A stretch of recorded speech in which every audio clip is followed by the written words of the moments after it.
কারণ বাংলাদেশ ঢাকা দিল্লি না, বাংলাদেশের ঢাকা দিল্লির মতো হিন্দুস্তানের রাজধানী না, এটা শাহজালালের বাংলার রাজধানী, এটা মসজিদের শহর, এটা মিনারাত থেকে আজানের ধ্বনির শহর।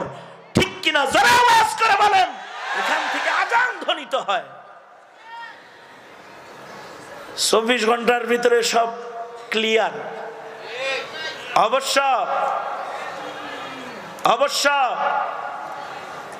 আমাদেরকে রাজাকার অনেক বলছে। আমরা টুপিদারিওয়ালারা যারা এই জমিনে আছে, তারা রাজাকার গালি শুনে 72 সাল থেকে। কত সাল থেকে? 72 সাল থেকে তাদের এই রাজাকার বলে। কিন্তু আইদা খাতাবাহুমুল জাহিলুনা ক্বালু সালামা, তারা জাহেলদের গালি শুনে কিন্তু গালির পাল্টা গালি দেয় না। গালি দিলে কিছু কয় না, কিন্তু অন্যায় করলে তারা রক্ত দেয়, কিন্তু অন্যায়কে প্রতিষ্ঠা হতে দেয় না। কারণ নবীদের খাসলত তো। গালি দিলে কিছু কয় না, কিন্তু মোদি আসুক এটা চায় না। কারণ মোদির হাতে মুসলমানের রক্ত আছে, কসাই মোদি, সে বাংলাদেশে পা রাখুক এটা আলেমরা চায় না।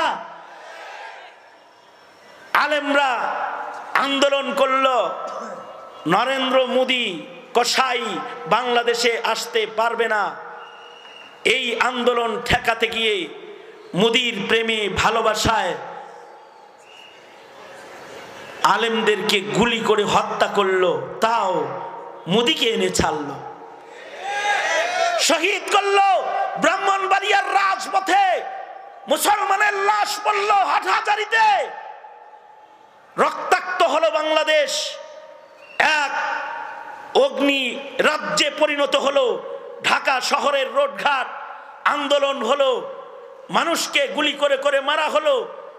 শেষ বেলায় মোদি দাদুকে খুশি করার জন্যে এদেশের আলেমদেরকে ঢালাও গ্রেফতার করে জেলখানায় পাঠায় দেওয়া হলো, সব জেলখানায় ঢুকাইয়া দিল।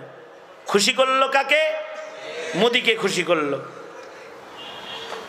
সঙ্গত কারণেই, যেহেতু খুশি করছে একমাত্র মোদিকে, আর কাউকে খুশি করতে পারে নাই। স্লিপ অফ টার্ন মুখ দিয়ে বের হয়ে গেল। মুক্তিযোদ্ধার সন্তানরা যারা আসলো তাদেরকেও বলল রাজাকারের বাচ্চা। হুজুর গো রাজাকার বলতে বলতে অভ্যাস হয়ে গেছে।